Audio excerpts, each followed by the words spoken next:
Bonjour à tous. D'abord, je suis désolée finalement de voir qu'on est obligé de couper certains pour pouvoir partir à discuter à tous. J'espère ne pas arriver un petit peu comme un cheveu sur la soupe. Moi, ce que je vais essayer de partager avec vous, alors attendez, je vais partager mon écran puisque continuer. Vous voyez bien mon PowerPoint là? Très bien. Très bien. Parfait. Ok, très bien. Alors, moi, je vais essayer pendant une petite trentaine de minutes, j'ai écouté un petit peu ce que vous avez échangé tout à l'heure dans les ateliers. Si vous voulez, on pourra en discuter un petit peu après. En tout cas, moi, j'ai été sollicitée pour partager avec vous ce que moi, je vois en tant qu'universitaire, spécialiste des sciences humaines et sociales et des questions territoriales depuis à peu près 25 ans. Donc, en fait, l'idée que je voudrais partager avec vous, c'est qu'en général, on pense que aménager un territoire, c'est équiper un territoire. Mais je voudrais élargir un peu l'horizon en essayant de montrer que l'aménagement, c'est beaucoup plus que cela. En réalité, l'aménagement d'un territoire, c'est vraiment la matérialisation de notre façon d'envisager le sens du monde. On aménage le territoire comme on envisage le sens de la vie.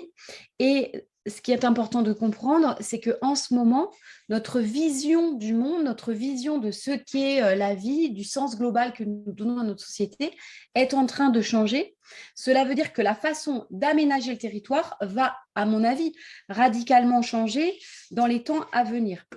Et c'est la révolution des imaginaires qui est en cours a besoin d'une politique de l'espace pour la soutenir.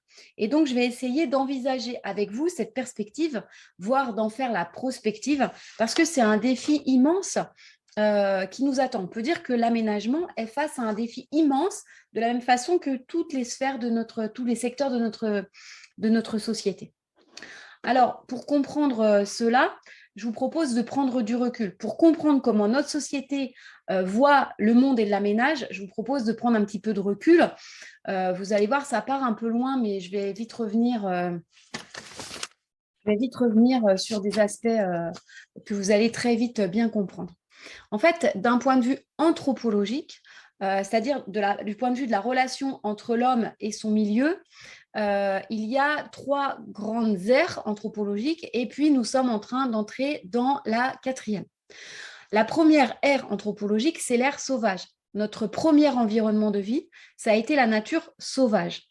Là, on va dire, nous étions des chasseurs, cueilleurs, pêcheurs, on était des nomades immergés donc dans une nature sauvage. Je ne vais pas trop développer ça parce que vraiment, il n'y en a pas de mémoire vivante en Europe. En revanche, je le souligne quand même parce que c'est important que vous compreniez qu'il y en a des mémoires vivantes en Amérique et en Australie notamment, et que dans cette grande réflexion de transformation des sociétés occidentales, finalement, les Américains et les Australiens vont aller puiser dans ces mémoires des chasseurs-cueilleurs. Donc, je vous le dis pour que vous compreniez, mais en même temps, je ne développe pas parce que nous, ça nous concerne assez peu en Europe. Donc, avec la révolution agricole, c'est-à-dire la domestication des plantes et des animaux, nous sommes entrés donc dans l'ère paysanne.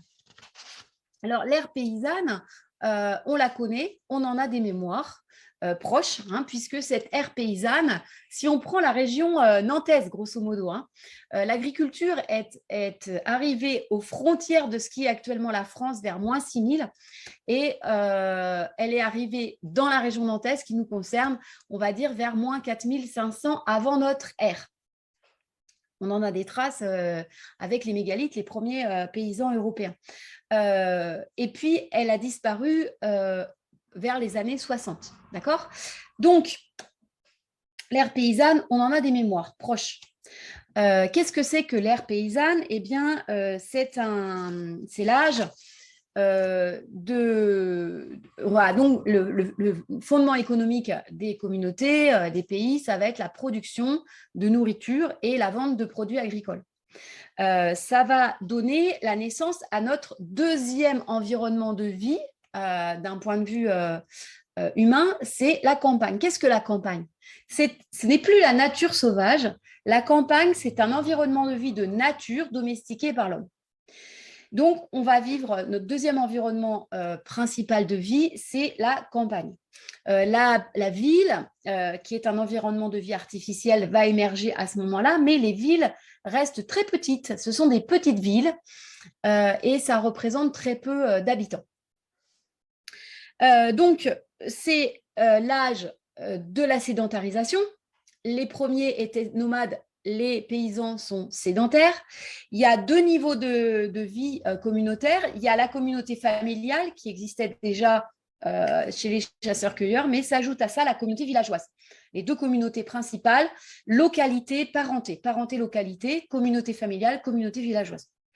Ce qui relie tout le monde, c'est la réciprocité. Ce ne sont pas strictement des liens marchands, ce sont des liens de réciprocité. Comment ça fonctionne, les sociétés paysannes? C'est ce qui est donné un jour sera rendu en son temps.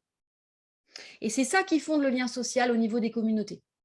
Celui qui ne rend pas de son temps, des légumes, un coup de main, etc., est exclu du lien social. Donc, on est dans une relation de réciprocité. Alors, on pourrait dire, d'un point de vue de la métaphorique, pour que tout le monde comprenne, on pourrait dire que nos ancêtres paysans, ils voient le monde comme un potager dont il convient de maintenir durablement la fertilité. Donc, ce qui est important, c'est que ce soit fertile et que ce soit durable. Alors, d'un point de vue de l'aménagement, on pourrait dire que l'ère paysanne, c'est vraiment la rencontre localisée entre des groupes humains et la diversité des écosystèmes terrestres pour produire de la nourriture. Donc, les sociétés paysannes, elles vont aménager le territoire comme si c'était un potager. Le monde entier est un potager dans les sociétés paysannes pré-industrielles. Ça veut donc dire que les sociétés paysannes vont s'adapter pour faire une agriculture écologique à toutes les niches environnementales, depuis les polders du bord de la mer jusqu'aux estives de la haute montagne. Et donc, il va y avoir une diversité paysagère agricole, et il va aussi y avoir une diversité architecturale, c'est-à-dire une diversité paysagère de la construction, puisque on va dire que dans l'ère paysanne, chacun fait sa maison. Alors, s'il ne la fait pas lui-même, il va demander au maçon d'à côté. Mais on pourrait dire que d'un point de vue de l'aménagement est démocratique dans le sens où chacun fait sa maison. Et donc, on a des petites maisons, des grandes maisons. Et puis, le bourg s'est constitué au fil des siècles avec une maison, plus une maison, plus une maison. Et en plus, on va faire avec les matériaux locaux. Avant l'invention de la carte postale au 19e siècle, on ne sait pas comment on fait les maisons à 50 km de là. Et donc, on va avoir un style architectural régional. Donc, les sociétés paysannes, le monde est un potager. L'idéal pour nos anciens, c'est les bons pays, c'est-à-dire un pays fertile. Et il y a une grande diversité de la construction immobilière et des paysages agricoles. Les paysages agricoles sont différents selon les zones, les écosystèmes, et les paysages architecturaux sont différents aussi selon les écosystèmes, parce qu'on fait avec les matériaux locaux, et on va avoir donc une diversité architecturale. Donc, les centres historiques sont extrêmement petits, les bourgs sont extrêmement réduits en surface, et les villes également. Donc ça, c'était l'ère paysanne, c'est la révolution de la terre. On a connu, à partir de la fin du XVIIIe siècle, mais surtout au XIXe siècle, on a connu donc une autre révolution technique qui va nous faire changer notre relation à l'espace et au temps, et donc au sens de ce qu'est la terre et ce qu'est la vie. C'est la révolution industrielle. La révolution industrielle, c'est la révolution du feu. Alors, ce n'est pas la maîtrise thermique du feu, parce qu'elle a eu lieu il y a très longtemps chez les Néandertaliens. Là, on est sur la maîtrise mécanique du feu. C'est-à-dire que la révolution industrielle, elle commence quand les humains sont capables de transformer de la chaleur en mouvement. Et donc, la révolution industrielle, c'est la révolution de la motorisation. Et donc, c'est le début de la vie motorisée. Donc, évidemment, grande mutation de notre relation à l'espace et au temps. Pour nos ancêtres paysans, ce qui était important ou ce qui leur posait le plus de problèmes, c'était l'espace. on pouvait dire qu'ils avaient le temps. Hein, le temps, c'était une roue qui tournait avec le retour éternel des saisons. La société moderne, elle, c'est vraiment le temps qui va devenir stratégique et moins l'espace. Parce que l'espace, il devient moins pesant puisqu'on est sur de la mobilité motorisée. D'accord ? Alors, l'ère de la modernité, qu'est-ce que c'est ? Eh bien, on pourrait dire d'un point de vue métaphorique que le monde est comme une usine. Nous voyons notre société, on va dire la caricature de la modernité, c'est les 30 Glorieuses. On voit le monde comme une usine à produire et à consommer. Et donc, ça va avoir tout un tas de conséquences. Hein. L'ère moderne, c'est l'ère de la mobilité, c'est l'ère de l'avoir, c'est l'ère matérialiste même, puisque seule la matière existe. C'est l'âge de la mobilité, de la vitesse. Le temps devient linéaire. Nous voyons le temps comme une ligne linéaire avec le passé qui est dans le dos. Il faut faire table rase du passé et le futur qui est devant nous. Et donc, l'aménagement de la modernité, c'est l'aménagement pour le futur. Voyez comment vous aménagez. C'est toujours pour les futurs habitants, les futures entreprises, les futurs commerces, on aménage pour le futur. En général, dans l'aménagement de la modernité, on prend assez peu cas des habitants qui sont déjà présents. Donc, en termes d'aménagement, qu'est-ce qu'on voit ? Le monde est une usine à produire et à consommer. Donc, ça veut dire qu'on va appliquer au territoire une logique entrepreneuriale et en particulier, donc, ça va être le zonage. Le zonage, qu'est-ce que c'est ? C'est qu'on va faire des zones avec une fonction pour, d'une certaine façon, simplifier et rentabiliser. Donc, l'homme moderne, il doit produire, c'est sa première fonction. Donc, on va d'abord faire des zones de production, zones d'activité, zones artisanales, zones industrielles, etc. Donc, on va avoir des zones pour produire. Ensuite, l'homme moderne, il doit consommer. Donc, on va faire des zones de consommation, donc des zones commerciales. On va faire des zones commerciales. Ensuite, l'homme moderne, il doit être distrait pour supporter sa vie de producteur et de consommateur. Donc, on va faire des zones de loisirs. Ça va des zones vertes, enfin des coulées vertes, à des zones de tourisme sur le bord de la mer, par exemple, ou si on fait un center park, des zones de loisirs. Et puis, de façon contingente, il faut se loger. Donc, on va faire des zones résidentielles pour loger tous ces producteurs-consommateurs. Et puis, ces différentes zones du grand système, de la grande usine territoriale, eh bien, ça va fonctionner que parce qu'on a la mobilité motorisée. Et donc, la mobilité va devenir, de voitures et de camions, va devenir la courroie de distribution de cette usine territoriale. Ce modèle d'aménagement de l'ère de la modernité, il va produire la ville périphérique. En effet, le monde est une usine, donc il faut que ce soit propre. On ne supporte pas ce qui n'est pas sous contrôle. Donc, on ne veut pas d'herbe qui pousse. On veut que les ruisseaux soient canalisés. On veut que les parcelles soient géométriques. D'accord ? Donc, il faut que ce soit propre, sous contrôle. Il faut que ce soit pratique et fonctionnel, c'est-à-dire il y a la dimension ergonomique qui dépasse tout. Donc, la dimension ergonomique, il faut que ce soit pratique. Donc, c'est comme ça qu'on va garer la voiture. Je dis toujours à mes étudiants, la voiture, elle a sa chambre à côté de la vôtre. Hein, on a un modèle de… les pièces techniques sont intégrées à l'habitat. Et il faut que ce soit, je n'ai pas noté là, mais il faut que ce soit rentable. Hein, il faut que ce soit pas cher.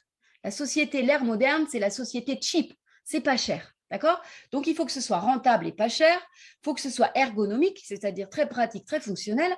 Et il faut que ce soit propre. Il y a une forme d'hygiénisme, c'est-à-dire de contrôle un petit peu de tout. Et donc, comme les centres-bourgs et les centres-villes pré-industriels ne sont ni fonctionnels, ni pratiques, ni pas chers, eh bien, la modernité va favoriser l'étalement urbain, mais c'est la ville périphérique.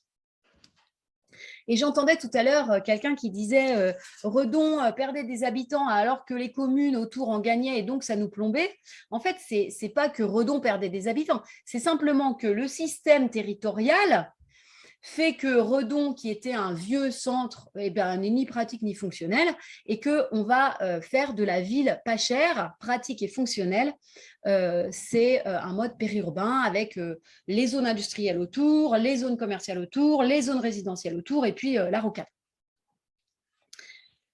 Donc, on va avoir une périphérisation de l'aménagement. Tout l'espace public, entendez bien, tout l'espace public est intégralement pensé que pour de la mobilité. Alors, l'espace public ne sert qu'à faire circuler les camions et les voitures et à garer les camions et les voitures. Mais regardez bien dans les politiques actuelles, ça reste de la mobilité parce qu'on commence à penser au vélo ou aux trottinettes.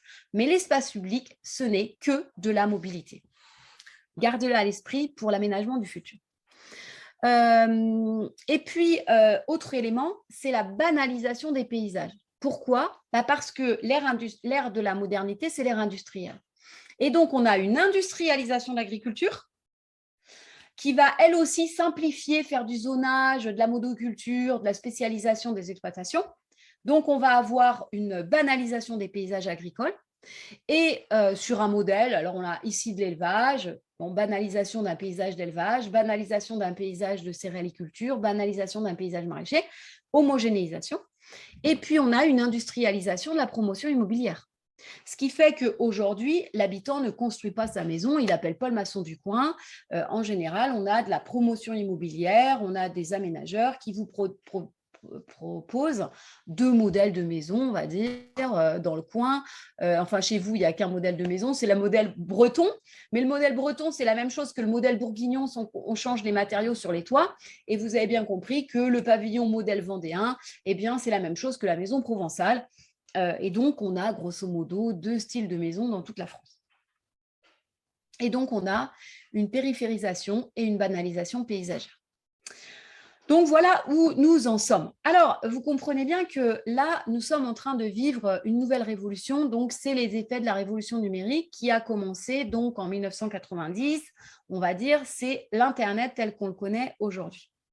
Alors, Internet transforme notre relation à l'espace et au temps, et donc à la Terre et à notre vision de la vie. Et c'est ça qu'il faut commencer à penser. Alors, aujourd'hui, on a 2 projections vers le futur qui deviennent de plus en plus contradictoires. Je vais les présenter de façon assez archétypale, on va dire, pour que ce soit un peu clair pour vous. Mais je pense que vous allez tout de suite comprendre de quoi je parle. Alors, on a une première proposition de futur qui est donc le futur que j'appelle hyper moderne. On va dire que ce futur hyper moderne, c'est le récit centralisé des pouvoirs de la modernité. Les pouvoirs de la modernité, ce sont les pouvoirs capitalistes. Les pouvoirs capitalistes sont en place et eux, ils n'ont pas du tout envie que les choses changent. Et donc, eux, ils proposent à la société de dire, voilà, le récit de la modernité qui est le progrès technique va nous emmener vers le bonheur collectif, eh bien, on va continuer à essayer de le maintenir, ce récit de la modernité. Et on dit, on va continuer la société moderne exaltée par le numérique. Donc, on va aller encore plus vite, encore plus loin. Ça va être encore plus rentable grâce au numérique.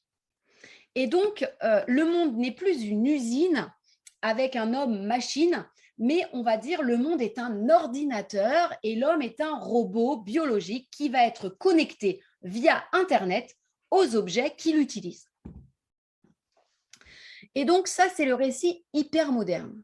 Ce récit hyper moderne, il prend les mêmes critères que la modernité, mais il les amplifie. C'est-à-dire que ce n'est pas juste propre, c'est hygiéniste quasiment. C'est hygiénique. Alors là, avec le Covid, on l'a vu, masque, machin, test, enfin, il faut que tout le monde soit sain. Il ne s'agit pas que ce soit juste qu'il n'y a pas les herbes qui poussent ou que les parcelles soient géométriques, mais maintenant, il faut que ce soit les humains qui soient sous contrôle. Donc, il faut que ce soit hygiéniste, l'hygiène des corps et l'hygiène de l'esprit. Il ne faut pas seulement que ce soit ergonomique, il faut que ça soit carrément fluide. On pourrait dire que d'un point de vue de l'aménagement, le projet hyper moderne, le récit hyper moderne, c'est la Smart City. Qu'est-ce qu'une smart city? C'est la ville intelligente. Qu'est-ce que c'est qu'une ville intelligente? C'est une ville qui est gérée par le big data.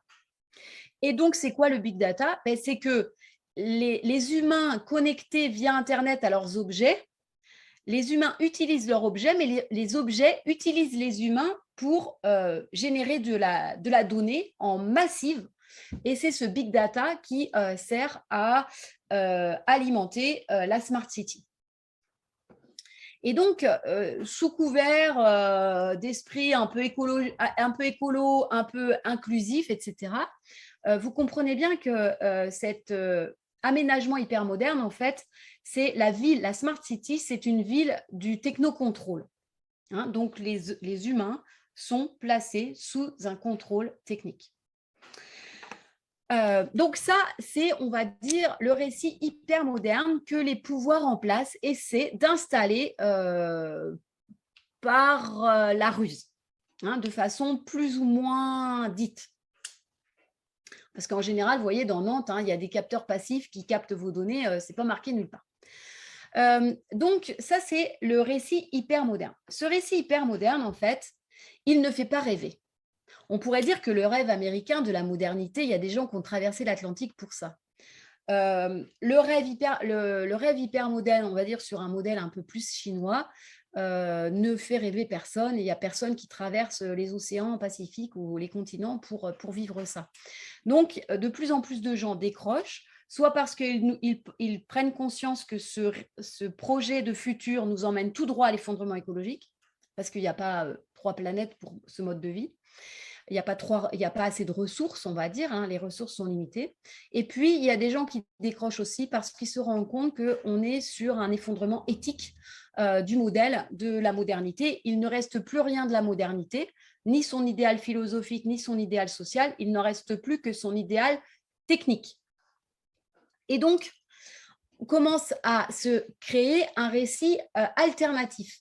C'est-à-dire un récit qui ne souhaite pas ce futur hyper moderne, mais qui souhaite un autre futur numérique. C'est-à-dire, c'est un récit ce sont des gens qui disent le numérique nous fait basculer dans un autre monde, mais cet autre monde du numérique ne peut pas être la suite de la modernité, ça doit être autre chose, c'est-à-dire tout autre chose, c'est-à-dire un récit tout à fait alternatif à la modernité.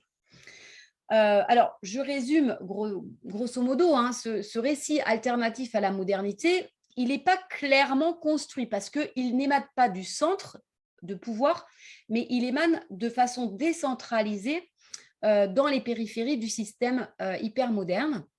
Donc, il va y avoir des courants écologiques qui sont pour repenser notre relation à la nature et arrêter la domination et l'exploitation de la nature. Il y a des courants néo-paysans qui sont pour la fin d'une agriculture industrielle et le retour à une agriculture paysanne plus saine. Il y a des courants de type plutôt altermondialiste, anticapitaliste, qui sont pour une justice sociale renouvelée. Et vous voyez bien que le gros problème actuel du récit hyper moderne, c'est la menace sur la démocratie, hein, puisqu'on va avoir les GAFAM, Google, Facebook, Amazon, Microsoft, etc. Donc, on commence à avoir des très grosses sociétés du numérique qui vivent oui, de la captation de nos données, qui sont devenues d'une puissance financière supérieure à celle de nombreux États et qui aujourd'hui ont des ambitions politiques sur les stratégies sanitaires, sur les stratégies d'éducation, sur les stratégies de conquête spatiale, sur les stratégies de conquête des matériaux rares, etc. Donc, on a des entreprises qui ne sont pas élues, qui ne sont pas démocratiques, qui ont des ambitions politiques claires, de plus en plus claires, et qui menacent donc la démocratie. Donc, ce récit de la transition, il se construit de façon tout à fait subalterne et décentralisée. Il est en train de s'agréger progressivement. Je résume très rapidement, de façon métaphorique, la vision que développe ce récit alternatif. Ce récit alternatif est de dire le monde n'est pas un ordinateur et là, les humains ne sont pas des robots biologiques connectés via Internet aux objets. Le monde est un jardin et les êtres humains sont comme des antennes naturellement connectées aux autres, à la nature. Et le numérique, en fait, peut nous aider à accéder à une plus grande humanité avec une vision de l'aménagement complètement différente, hein, avec le monde qui est un jardin. L'idée, là, c'est que c'est hygiénique, c'est fluide, c'est rentable, c'est sous contrôle, c'est de dire c'est sain, c'est authentique et c'est beau. Et c'est, on va dire, de façon très résumée, les attentes des populations. Donc, on peut dire que pour le moment, on est sur ces deux visions du futur qui deviennent de plus en plus distinctes, différentes, voire qui s'opposent. Et on pourrait dire que les pouvoirs en place nous guident plutôt vers un récit hyper moderne, mais les gens votent avec leurs pieds et on voit que les mouvements de population sont strictement inverses à ça. C'est-à-dire avec plutôt des mouvements de population qui vont aller chercher c'est sain, c'est authentique, c'est beau dans des territoires qui ne sont pas des smart métropoles. Donc, c'est très important aujourd'hui de comprendre ces différents imaginaires qui existent, qui cohabitent dans notre société, avec des gens qui sont un peu comme dans un désir de la vie moderne, donc un désir technique, plutôt des 30 glorieuses, version numérique, et où la réponse, là, elle est connue, hein, les élus, ils la connaissent, ça. Le désir de la vie moderne, c'est le désir du XXe siècle. Donc, la réponse des élus, c'est l'équipement, c'est la ville. On veut faire moderne, on veut faire ville, urbanisation. On voit qu'il y a eu une espèce de dématérialisation des désirs dans les années 90-2010. Ça va de pair avec la désindustrialisation de nos économies et la réorientation. On était dans les 30 glorieuses, on est sur un modèle production-consommation. Dans les années 90-2000, on va être sur un modèle consommation-distraction, sachant que la production, elle est rendue de l'autre bout de la Terre. Là, quelle est la réponse politique? C'est la qualité du cadre de vie, c'est le rêve, l'idéal des régions touristiques. Et si aujourd'hui, les gens veulent un autre monde, eh bien là, par contre, c'est un impensé politique actuel et je vous invite à commencer à penser à ça. S'il y a des gens qui veulent un autre monde, qui en ont marre de la vie moderne, qui sont vraiment dans une logique anti-moderne, qui n'est même plus une logique touristique, alors ils veulent quoi? Et je vous propose de commencer à essayer de penser le récit de la transition, ce mode de vie qui demande un autre monde, qui a une perspective assez anti-moderne. Alors bon, avec toutes les ambiguïtés, quand je dis anti-moderne, on ne jette pas le bébé avec l'eau du bain, les gens veulent Internet, on est d'accord? Mais quand je dis qu'ils sont dans une vie moderne, c'est l'idée qu'on va aller vers du plus, vers du mieux, qu'il faut aller vers la ville pour avoir un meilleur salaire, qu'on cherche d'abord une ascension sociale, une réussite matérielle, que bien réussir dans la vie, c'est d'avoir une grosse voiture, d'habiter en ville et tout ça. Et donc, on commence à avoir des gens qui décrochent en fait complètement de ce récit-là et ça peut être un atout considérable pour les territoires ruraux. Alors, on va commencer à penser l'aménagement pour ce monde alternatif, cet autre monde, mais qui semble être quand même un des éléments de désir très fort des masses. Première chose que je voudrais vous dire, c'est que donc nous sommes entrés, l'ère de la modernité, la société moderne, notre culture moderne est entrée dans une phase chaotique. Elle est chaotique d'un point de vue des limites écologiques du système. On voit bien qu'on n'a plus on est arrivé aux limites, c'est-à-dire en termes de consommation de foncier agricole, en termes de consommation d'eau, on arrive un peu dans les limites physiques. Donc, c'est chaotique d'un point de vue environnemental, c'est chaotique d'un point de vue social. Parce qu'on voit bien que le récit hyper moderne a abandonné tout idéal social et on a, il faut le dire, une paupérisation qui va aller s'aggravant. Moi, je le dis à mes étudiants, à l'université de Nantes en 1990, on apprenait que un des signes du sous-développement, c'était les bidonvilles, que la France s'enorgueillissait de ne plus avoir de bidonvilles. Le dernier bidonville de France, c'était Nanterre. Eh bien, allez faire le tour du périph' de Nantes. Le périph' de Nantes est gangréné tout le long de bidonvilles. Et j'entendais parler tout à l'heure des yurts et du tiny house. C'est très intéressant. Il y a véritablement des gens qui ont envie de changer de mode de vie et d'être sur des modes plus économes. Mais voyez aussi que la tiny house, ça peut être aussi le signe de notre paupérisation. C'est-à-dire que pourquoi les gens choisissent des tiny house? Peut-être parce que simplement, ils ne peuvent plus se payer de logements d'une taille normale pour notre génération aujourd'hui dans la région nantaise. Donc, prenez conscience de ces mécanismes-là. Donc, on est rentré dans une phase chaotique de notre société. Nous sommes dans une transition. L'ère de la modernité que nous avons connue est en train d'être pulvérisée par la révolution numérique et tous ses effets qui vont avec et tout le contexte économique et politique dans lequel nous sommes. Donc, nous sommes dans le chaos. Alors, on pourrait dramatiser. Mais rappelez-vous que nos ancêtres paysans, la société paysanne, elle a été pulvérisée par la modernité. Nos ancêtres paysans, leur culture a été anéantie par la modernité. Pour autant, ça ne veut pas dire que c'est le néant derrière, d'accord ? Nous avons été acculturés par la modernité et nos ancêtres ont fait une mutation. Eh bien, ayez conscience que le monde que nous avons connu, vous et moi, notre génération, va être pulvérisé, est en train d'être pulvérisé. Nous sommes donc dans une situation d'effondrement de ce que nous avons connu. Pour autant, ça ne veut pas dire qu'il n'y a rien derrière et que c'est apocalypse now. Donc, nous sommes dans une situation chaotique. Ça veut dire que le chaos ne peut pas être planifié. Donc, moi, je pense que la solution au chaos ne viendra pas par le haut, puisque un chaos qui serait planifié, c'est que ce n'est pas un chaos, d'accord ? Donc, je pense qu'il y a un rôle très important au niveau local. Et que qu'est-ce qu'il faut faire au local ? Eh bien, il faut revenir aux bases et aux simples et espérer des effets papillons, c'est-à-dire des effets positifs qui pourront se propager dans la société.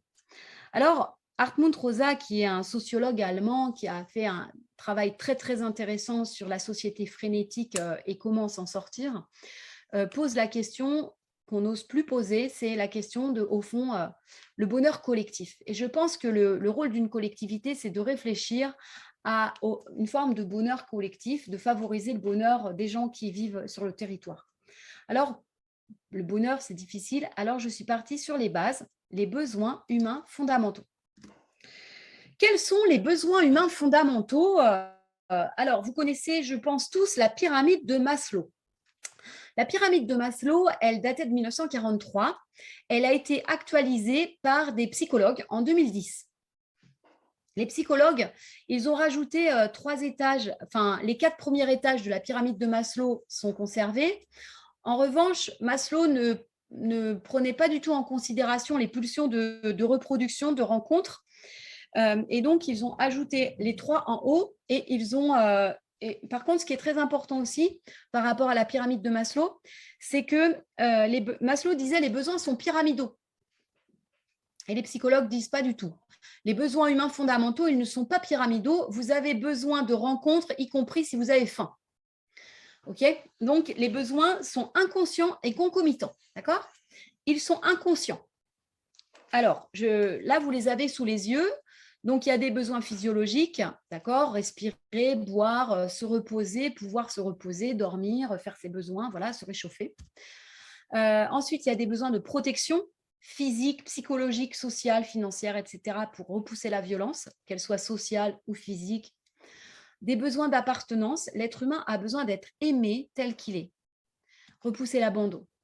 Ensuite, l'être humain a des besoins d'estime. Pourquoi il a des besoins d'estime ? Parce qu'il a besoin d'être reconnu comme étant unique et irremplaçable. Ensuite, ça, ce n'était pas dans la pyramide de Maslow, ça a été rajouté par les psychologues contemporains. On a des besoins de rencontre. L'être humain est un être de rencontre et en particulier, on a besoin de rencontrer un partenaire. On a des besoins de continuité, c'est-à-dire qu'on a besoin de garder son partenaire, on a besoin de garder son statut, on a besoin de garder son cadre de vie. C'est pour ça que les gens ont horreur qu'on leur change leur cadre de vie parce qu'on a des besoins de continuité. Et enfin, on a des besoins de postérité. Alors, les besoins de postérité, ça va du plus physique. Ça peut être le besoin de postérité, vous pouvez l'exprimer de façon très physique en ayant des enfants. Mais vous pouvez l'exprimer de façon très spirituelle en travaillant à l'éternité de votre âme, si vous le voulez. Nous, ce qui nous intéresse d'un point de vue social et collectif, c'est le besoin d'immortalité. Le besoin d'immortalité, c'est le besoin de donner du sens à sa vie socialement. Donc, les besoins d'immortalité, par le passé, dans les sociétés modernes du passé, par exemple, c'était aux grands hommes, la patrie reconnaissante, mort au champ d'honneur. Il y avait une dimension, on vous inscrivait dans une grande histoire humaine un peu immortelle. OK ? Alors, moi, dans mon propos, j'ai associé les besoins de protection et les besoins physiologiques à l'idée que c'était sain. Les gens ont besoin d'une protection du corps, du cerveau, etc. Ensuite, les besoins d'appartenance, d'estime, de rencontre, je les associe à la question de la relation. C'est authentique. Et enfin, les besoins de continuité et de postérité, je les associe à donner du sens à l'existence humaine. Qu'est-ce qui est sain? Alors, je ne l'ai pas dit. Qu'est-ce qui est sain? C'est ce qui soutient la vitalité. Qu'est-ce qui est authentique? Ce qui est authentique, c'est ce qui n'est pas fait pour être vendu. C'est une relation qui n'est pas gâtée par l'intérêt. Donc, c'est les gens qui vont faire quelque chose simplement parce que cette chose doit être faite. Ils ne le font pas parce qu'on prévoit que ce soit vendu ou photographié sur Instagram. Et puis, c'est beau, c'est un émerveillement face à la vie. Tout être humain aspire à des formes d'émerveillement. Ça va venir d'un équilibre très subtil, d'un sens de l'existence humaine. Et vous voyez que dans le passé, si on reprend les grandes aires, dans l'ère paysanne, ces besoins de protection, ces besoins de relation et ce besoin de signification, de sens, ils étaient assurés avec 3 échelles. Il y avait la maison des fermes, qui assurait plutôt les besoins physiologiques et la protection des individus. Ensuite, il y avait le niveau du village qui était le niveau de la rencontre, de l'estime publique, etc. Et puis, vous aviez le cadre mental chrétien qui donnait un sens global à tout ça, à la vie, depuis le baptême des enfants, les enterrements, le culte des morts et le salut de l'âme. Dans la modernité classique, on va dire jusqu'aux 30 Glorieuses, vous voyez qu'on a une prise en charge de ces 3 besoins humains de ces 3 types de besoins humains fondamentaux. La famille nucléaire, le père, la mère et les enfants, dans leur pavillon, avec économiquement le salariat, c'était ça qui assurait, on va dire, les besoins physiologiques de base et les protections et la protection. La ville, c'était là où on allait au lycée, où on allait faire des études, c'est là où on sort, c'est là où on peut faire des rencontres, c'est là où on va trouver son premier travail. Et puis enfin, le sens global de tout ça était donné par l'idéal républicain, donc l'idéal révolutionnaire, entretenu par l'idéal communiste, l'homme qui croit en l'homme. Aujourd'hui, on peut interpréter l'hypermodernité actuelle comme la fin de la satisfaction des besoins humains fondamentaux, comme une insatisfaction des besoins humains fondamentaux, puisque, en fait, d'un point de vue de la protection, on est dans une précarisation et une absence de protection des corps, et même des fois de l'insatisfaction des besoins physiologiques de base. Alors, ce n'est pas tellement en quantité, mais ça peut être en qualité. Est-ce que l'air que je respire est sain? Est-ce que la nourriture que je mange, elle est saine? Est-ce que l'eau que je bois, elle est saine? Est-ce que les environnements chimiques ou électromagnétiques dans lesquels je me trouve sont sains pour ma santé? Le retour des épidémies, on a bien vu que le Covid, très clairement, dans la première phase de l'épidémie, c'est très clairement lié à la densité. Hein, les maladies sont liées à de la densité. La densité, c'est la vie. Mais au-delà de ça, la précarité, il y a aussi, est-ce que je peux me reposer? Quelle est la santé mentale quand on voit les épidémies générales de burn-out et de dépression? Est-ce que je peux me reposer et me poser? Le précariat, la précarité, c'est aussi la précarité sociale, l'augmentation sans répit du chômage. Et il n'y a rien qui nous indique que ça va s'améliorer. Au contraire, la révolution numérique ne va faire qu'aggraver un chômage de masse si on ne réfléchit pas à la place sociale du travail et de sa rémunération. Donc, on est dans une société de la satisfaction des besoins physiologiques et des besoins de protection. Dans ce qui est de la rencontre, les besoins de relation, notre société, on va dire que l'esprit du capitalisme a contaminé absolument toutes les sphères de la société. Au XVIIIe siècle, ce n'était que le commerce extérieur qui était marchand. Je vous ai dit que dans les villages, c'était la réciprocité. Aujourd'hui, les rapports marchands sont entrés dans le plus intime de nos vies. Aujourd'hui, la santé est marchandisée. Vous l'avez très bien vu depuis 2 ans. L'éducation est marchandisée. On pourrait dire même le rapport amoureux est marchandisé avec tous ces sites de rencontres où on a, après la femme objet, l'homme objet, avec adopteunmec.com, où le logo, c'est une femme qui met un homme dans son caddie. Et donc, la question de la rencontre, il n'y a plus de relations puisqu'il n'y a plus que des relations marchandes. Donc, il n'y a plus de relations humaines. Et d'autre part, pour être l'être humain a besoin de relations non marchandes. La seule sphère de relations non marchandes, ça reste encore vaguement peut-être la famille. Mais et encore. Et aussi le besoin d'être reconnu comme un être unique. Pour être unique, encore faut-il une communauté qui vous reconnaisse comme unique. Or, la mondialisation, c'est la société de la jetabilité. Jetabilité professionnelle, jetabilité sentimentale, etc. Donc, après tout, vous ne faites plus l'affaire, on vous jette, on trouve quelqu'un d'autre pour vous remplacer. Donc là, c'est vraiment… voilà. Et puis, enfin, on est dans une société nihiliste, c'est-à-dire que le sens de la vie n'a pas de signification. Vous voyez que notre besoin de postérité, on en est très loin. Aujourd'hui, on a carrément des gens dans les EHPAD qui sont quasiment oubliés de leur vivant. Donc, vous imaginez le besoin de postérité de s'inscrire dans une histoire humaine un peu grande, n'a pas de réponse. Et aujourd'hui, quand vous avez des problèmes existentiels sur le sens de votre existence, on vous conseille d'aller faire un peu de shopping en espérant qu'après avoir acheté une paire de chaussures, ça ira mieux. Donc, vous voyez que là, la satisfaction des besoins humains fondamentaux, elle n'est plus du tout satisfaite. Et donc, voilà tout ce qu'il y a à réinventer. C'est-à-dire, mais là, ça ne sera pas à l'échelle des communes, bien sûr, hein, c'est les questions de revenus, les questions de communauté. J'entendais tout à l'heure parler quelqu'un qui disait il y a un retour de la colocation, c'est normal. On a un retour de la communauté. Pourquoi ? Parce qu'on a une précarité. En fait, l'individualisme ne se développe que lorsque les sécurités sont assurées. La génération d'avant, on va dire de mon père, de mon grand-père, ils se sont individualisés. Pourquoi ? Parce que, en fait, les communautés, la communauté familiale et la communauté villageoise, elles étaient là parce qu'elles assuraient la protection. À partir du moment où la protection va être assurée au niveau de l'État, par la garantie de contrats de travail stables, par la sécurité sociale en cas de maladie, par le congé maternité en cas de grossesse, par l'éducation quasi gratuite des enfants, par la retraite quand je serai vieux, si toutes ces protections, elles sont assurées au niveau de l'État, alors je vais faire cavalier seul. Je me dis, après tout, je peux partir, je vais être individuel. Et la modernité, elle nous a apporté ça.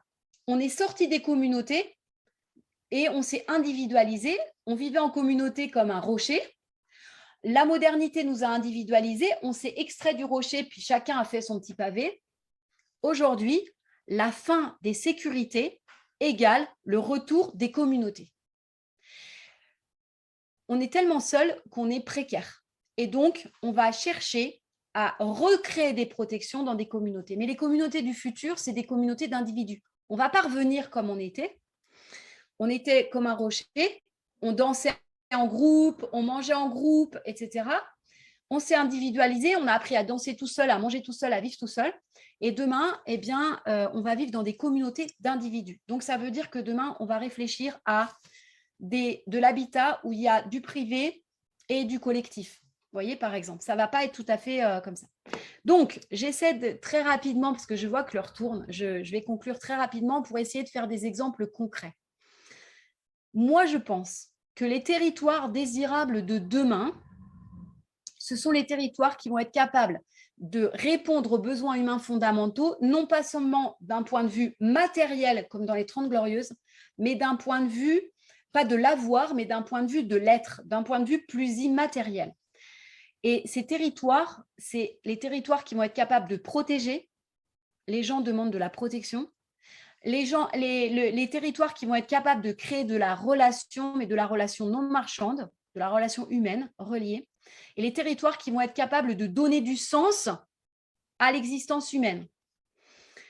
Alors, très rapidement, je vais prendre quelques exemples. Protéger les corps.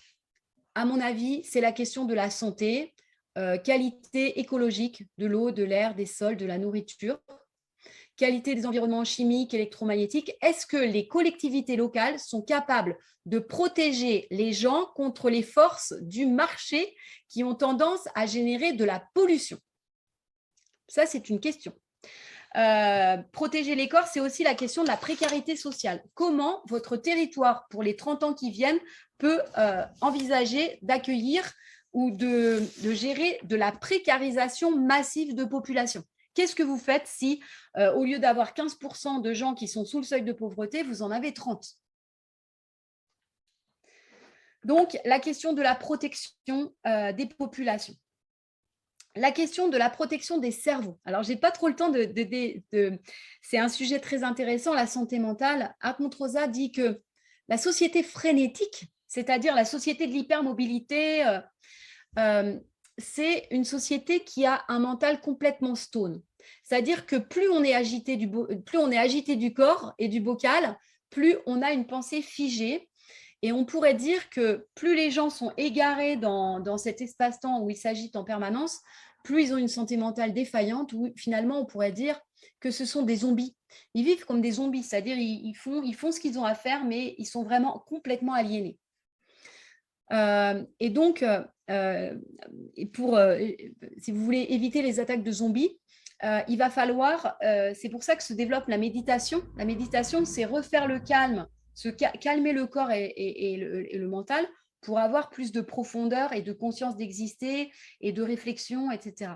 Donc, c'est comment vous allez réancrer vos habitants dans l'espace et dans le temps. C'est-à-dire que, par exemple, si votre territoire ressemble à n'importe où, vous favorisez l'égarement dans l'espace.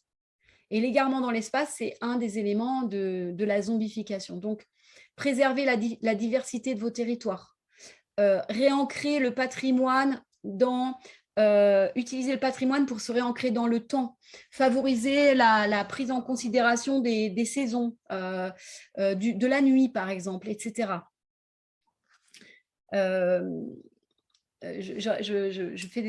J'aurai des exemples à vous dire tout à l'heure, mais le temps court, donc je ne veux pas trop tarder.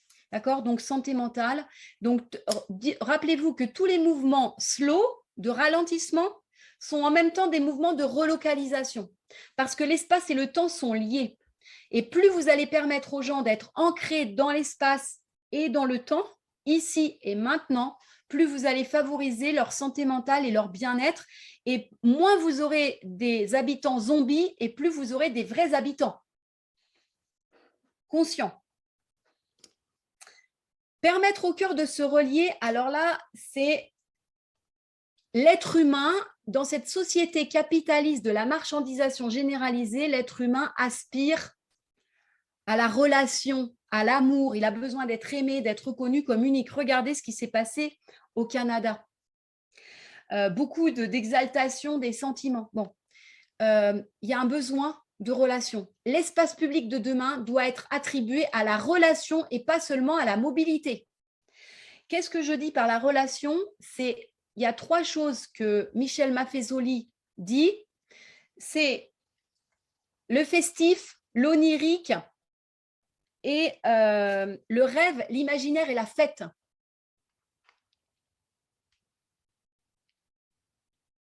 Demain, je pense que vos espaces publics, vous devez les attribuer au rêve, à la fête et à l'imaginaire. Le rêve et l'imaginaire, alors attendez, il me manque quelque chose. La fête, le rêve et...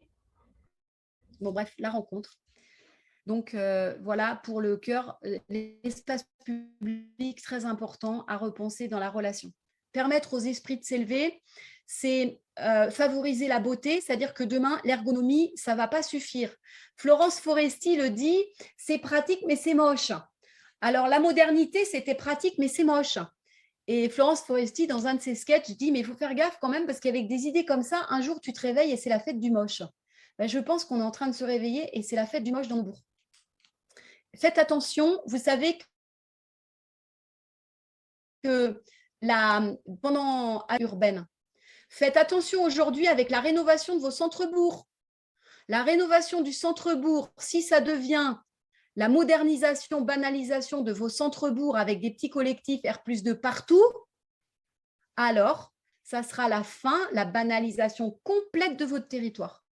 Et votre territoire n'aura aucune beauté et je pense qu'il ne sera pas désirable pour demain. Il y a quelqu'un qui l'a dit, Redon n'avait pas d'habitants. Maintenant, il en gagne parce qu'il y a un retour au centre, parce que les nouvelles générations veulent un retour vers le centre. Ils ne souhaitent plus la modernité. Et donc, ils vont favoriser plutôt la beauté que l'ergonomie. Mais si vous transformez Redon dans un petit... Regardez les boulevards périphériques, les boulevards des vieux périphériques de Nantes, toutes les petites maisons du 19e ont disparu. Ce ne sont que des collectifs. C'est pas ça que les gens attendent quand ils souhaitent revenir vers les centres. Permettre aux esprits de s'élever, c'est permettre la créativité habitante. En général, les plans d'occupation, les PLU, les règlements de PLU sont hyper tatillons. Il n'y a pas vraiment un projet de bourg. En revanche, comment on appelle ça, le règlement du PLU est hyper tatillon. En voulant préserver soi-disant son unicité, en réalité, le seul truc qui est autorisé, pas qu'il soit. Les règlements de PLU, on veut se croire original, on croit maintenir quelque chose, en réalité, on ne permet que du lotissement. Donc, moi, je pense qu'aujourd'hui, il faut avoir des projets de bourg. Par exemple, moi, mon bourg, c'est un bourg rural, donc je vais travailler à sa ruralité. Et après, permettre peut-être une créativité habitante, parce qu'après tout, peut-être qu'une maison rose ou une œuvre d'art imprévue comme à Pont-Château, à Pont-Château, il y a quelqu'un qui a fait une espèce de mirador artistique là. Madame la maire m'avait dit, bien sûr que s'il avait demandé un permis de construire, on l'aurait refusé. Aujourd'hui, cette œuvre d'art un peu bizarroïde est devenue un des éléments central, un élément central de Pont-Château, et les gens disent, après ce truc-là, ou avant, ou à côté, ou en face. Donc, la question de la créativité habitante. Et enfin, je veux attirer votre attention. Aujourd'hui, les centres-villes hyper modernes, comme Nantes, jouent sur tous les tableaux. C'est-à-dire qu'ils sont dans l'hypermodernité et en même temps, ils savent que ça ne fait pas complètement rêver. Donc, ils travaillent à une image rurale. Moi, je suis allée récemment à Nantes. Alors, il y a un moment déjà, il y a des fruitiers au pied du château. Mais maintenant, à Nantes, ils sont en train de faire du mobilier urbain. Vous voyez, c'est des petits poteaux de bois en châtaignier un peu mal dégrossis avec des cordes de chanvre.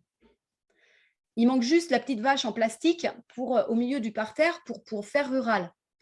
Alors que les campagnes autour de Nantes cherchent encore à faire moderne et donc à s'urbaniser. Moi, je pense qu'aujourd'hui, il y a un désir de ruralité, une ruralité contemporaine qui utilise le numérique, mais qui n'est pas dans le scientisme, qui n'est pas dans le technocontrôle, mais qui va au contraire travailler sur des besoins humains fondamentaux qui ne sont pas satisfaits aujourd'hui. Donc, vraiment, c'est pour conclure. Je fais une petite proposition. Je pars d'archétypes mythologiques. La figure mythologique de la modernité, c'est Prométhée, Prométhée qui a volé le feu aux dieux et puis qui l'a donné aux hommes. Et Prométhée symbolise vraiment la puissance. Et donc,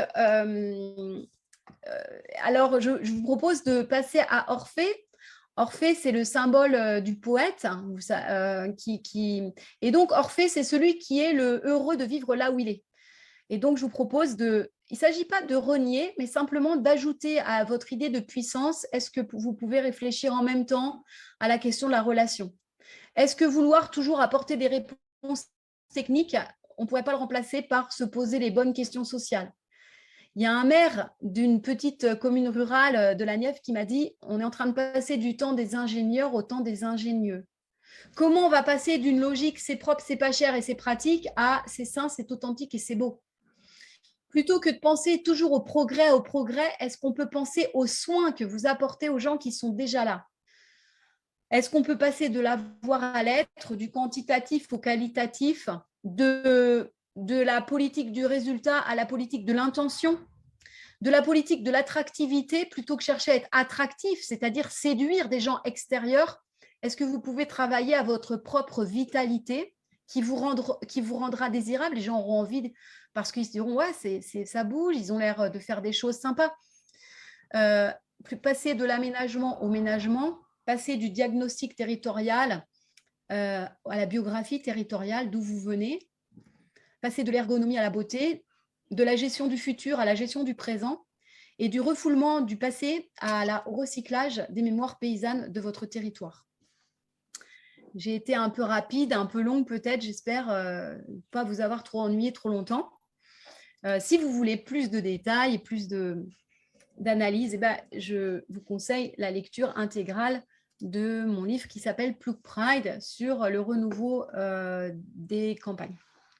Je vous remercie vivement de votre attention Je ne sais pas si